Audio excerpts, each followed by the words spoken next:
I traded it. I sold it when I first built it in the '60s. Of course, it's the best guitar I had, and I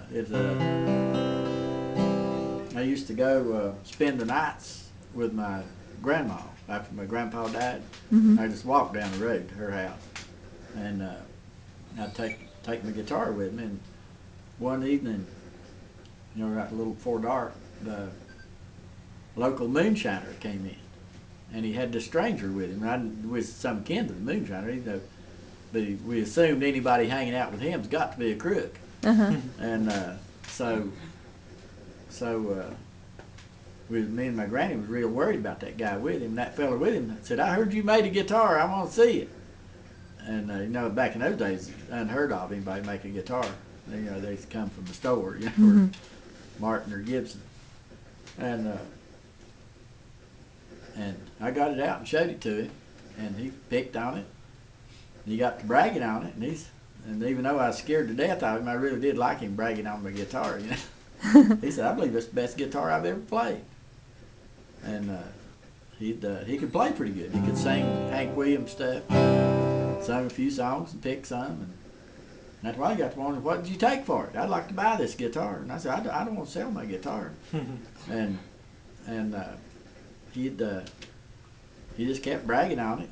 I said, "Well, what would you take for it? I mean, anything's got a price." And after a while, I decided I might have talked to my granny, and I'm going to just price it so high it'll scare him off and get rid of it. and I told him I'd take, I'd have to have $500 for that guitar, which was an astronomical price to me, I thought, and was. And he sat down and played a little more, thought about it a while, and after a while, him and Hunter both left. I told Granny that got rid of him. Everything he didn't say no more about buying. And the very next afternoon, he came back by himself. We was really worried about him then, because he's, somebody we really didn't know, and came by himself that time. Thought, Lord, he may be fixing to mug us or rob us or take my guitar or whatever. He said, "I want to play that guitar some more." And I got it out, and he must have sat there and played 30 minutes. And after a while, he got up and said, "Well, now let me take a guitar," and he had 5 $100 bills in his shirt pocket and gave them to me. Ah. And I about fell over.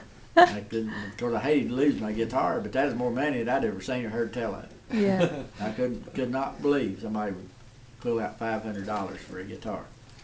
And so I took that,